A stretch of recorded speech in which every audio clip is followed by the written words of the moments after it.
അപ്പോൾ കോൺഗ്രസ് എന്ന് പറയുന്നത് UDF എന്ന് പറയുന്നത് താഴ്ന്നു പോവും. ഞങ്ങളാണ് മേലെയുള്ളത്. മിക്കവാറും മത്സരം ഞങ്ങളും BJP തമ്മിലാണ് ഇപ്പോൾ വരാൻ വേണ്ടി പോകുന്നത്. അതിൽ നമ്മൾ വിക്ടറി നമ്മൾ ജയിച്ചു വരുമെന്ന കാര്യം സംശയമില്ല. തിരുവനന്തപുരത്തെ ഇടതുമുന്നണി സ്ഥാനാർത്ഥി പന്ന്യൻ രവീന്ദ്രൻ നമ്മോട് കൂടി ചേരുകയാണ്. ഏറ്റവും അവസാന പരസ്യപ്രചരണത്തിന് അവസാന ദിവസമാണ്. എത്രത്തോളം പ്രതീക്ഷയിലാണ് ഇടതുമുന്നണിയുള്ളത്? വലിയ പ്രതീക്ഷയിലാണ്. കാരണം നമ്മൾ നാട്ടിൽ എല്ലാ ചാനലുകാരും നമ്മളെ അങ്ങ് തള്ളിയതല്ലേ. നിങ്ങളെപ്പോലുള്ള ചാനലുകാരെല്ലാവരും തള്ളിയതാണ്, നിങ്ങളെന്നല്ല തള്ളിയതാണ്. ആ തള്ളിയിടന്ന് ഇപ്പം നമ്മളൊരു തിരിച്ചു വരവെന്ന് ഇപ്പം ചാനലുകാരെന്നെ പറയാൻ തുടങ്ങി. ഇന്നലെ ഒരു ചാനലുകാരനോട് പറഞ്ഞ് ത്രികോണ മത്സരമാണല്ലോ. ഞാൻ പറഞ്ഞു ഇപ്പോൾ തോന്നിയോ? നമ്മൾ രണ്ടുപേരും കൂടി ഞാനങ്ങനെ രംഗത്തുള്ളതായിട്ട് ആരും അറിയയില്ല എന്ന് പറഞ്ഞാൽ ഈ മീഡിയ പ്രവർത്തനത്തിൻ്റെ ഒരു എത്ര മോശപ്പെട്ടൊരു ഭാഗമാണ് ഞാനത് കണ്ടത്, സത്യം പറഞ്ഞാൽ. കാരണം ഞാൻ ഈ തലസ്ഥാനത്തുള്ളതാണ്, എല്ലാ മീഡിയക്കാരുമായിട്ട് എനിക്ക് സ്നേഹബന്ധമുള്ളതാണ്.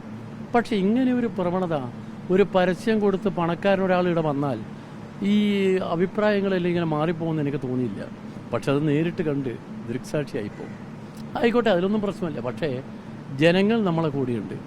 കാരണം ഞാനിന്നലെ നമുക്ക് ഒരിക്കലും അനുകൂലമായ സ്ഥിതിയില്ലാത്ത സ്ഥലത്ത് ഇന്നലെ ഞാൻ പര്യടനം നടത്തി, ഇന്നലെയും മെലിഞ്ഞാന്നും. അപ്പോൾ എനിക്കത് ബോധ്യമായി. ജനങ്ങൾ വീടുകളിൽ നിന്ന് ഇറങ്ങി വരിക. ഞാനൊരു വലിയ ഫിലിം സ്റ്റാറൊന്നുമല്ലല്ലോ, എന്നെ കാണാൻ ഇറങ്ങിയൊന്നുമല്ലല്ലോ. ഞാനവിടെ പോയിട്ട് അവർക്ക് പരിചയമുള്ള ആളുകളാണ്. പക്ഷേ ജനങ്ങൾ നമ്മളെങ്ങനെ കാണുന്നത്? കാരണം രാജ്യത്തിൻ്റെ സ്ഥിതി അവർക്കറിയാം. നമ്മളെ രാജ്യത്തിൻ്റെ പ്രധാനമന്ത്രി RSSകാരൻ്റെ ഭാഷയിലാണ് ഇപ്പോൾ സംസാരിക്കുന്നത്. അദ്ദേഹം മനുഷ്യനെ രണ്ടു തരം പൗരന്മാരായി കാണുക. ഒന്ന് ഹിന്ദു കഴിഞ്ഞ് ബാക്കിയുള്ള സമുദായക്കാരിലും മുസ്ലിം സമുദായക്കാർ എന്താ തെറ്റ് ചെയ്തിരിക്കുന്നത്? അവരിവിടെ എന്താ വല്ല കെട്ടിയിറക്കിയ ആളുകളാണോ അവർ? നമ്മുടെ രാജ്യത്തിന് വേണ്ടി പോരാടിയ പോരാട്ടത്തിൽ മഹാത്മാഗാന്ധിയുടെ കൂടെ ഖിലാഫത്ത് പ്രസ്ഥാനമുണ്ടായിരുന്നു. ഖിലാഫത്ത് പ്രസ്ഥാനത്തിന് പ്രധാനപ്പെട്ട പങ്കാണ്. ഇതൊക്കെ അറിയാത്ത ആളുകളാണ് ഇതെല്ലാം. എന്താ കാരണം എന്ന് പറഞ്ഞാൽ ബോധപൂർവം നമ്മുടെ നാട്ടിൽ അവർ 1925 RSS പറഞ്ഞത് 2025 എന്ന് പറഞ്ഞാൽ RSSന് 100 വർഷമാണ്. അവർ വളരെ ബോധപൂർവ്വം ശ്രമിക്കുന്നു. ഈ പ്രധാനമന്ത്രി RSSൻ്റെ കസേരയിലിരുന്ന് സംസാരിക്കാൻ പറ്റുമോ? പ്രധാനമന്ത്രി അല്ലേ പ്രസംഗിക്കുന്ന പ്രധാനമന്ത്രി.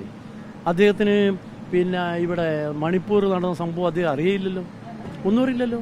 എന്താ അദ്ദേഹം തെരഞ്ഞെടുപ്പിൽ വന്നിട്ട് ഇവിടെ വന്നിട്ട് എന്താ പ്രസംഗിച്ചേ? നമ്മുടെ ഈ കാട്ടാക്കട വന്നിട്ട് എന്താ പ്രസംഗിച്ച തെരഞ്ഞെടുപ്പിന് വന്നിട്ട്? അദ്ദേഹം പിണറായി വിജയനെ കുറിച്ച് പറയാൻ അവർക്കെന്താ അവകാശം?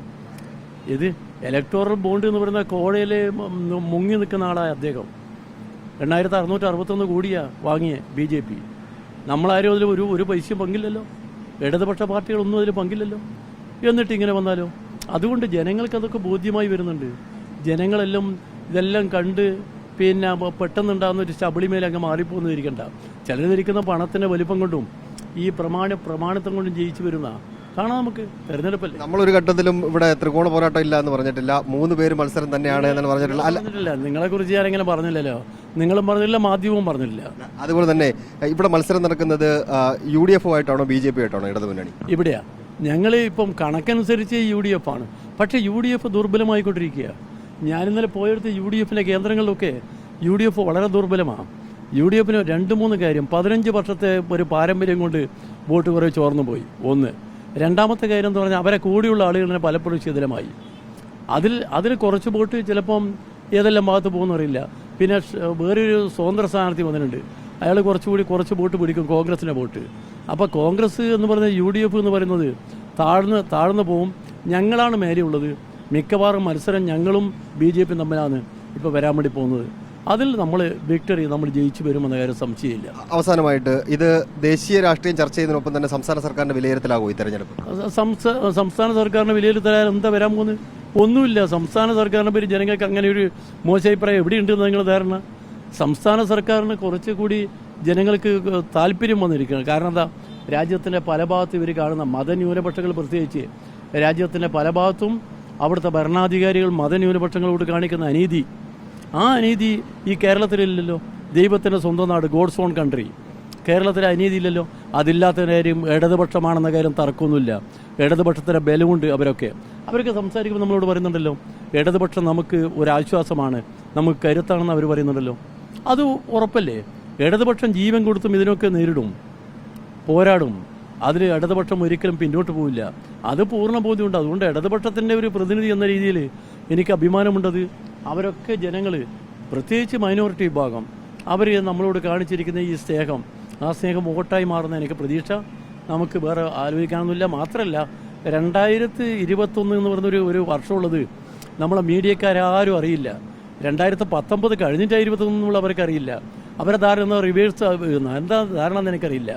ആ കാലത്താണ് ഈ കേരളത്തിൽ ആകെ ഉണ്ടായിരുന്ന ഒരു BJPയുടെ ഒരു സീറ്റ് അവർ വലിയ രാജ്യം മുഴുവൻ കുട്ടികുഴിച്ച ആ നിയമം വരെ കയ്യിൽ നിന്ന് പോയതെങ്ങനെയാണ്? നമ്മൾ പിടിച്ചെടുത്തതാണ്. അത് 2021. ആ 2021 7 അസംബ്ലി മണ്ഡലങ്ങളിൽ 6 നമ്മളെ കയ്യിലാണ്.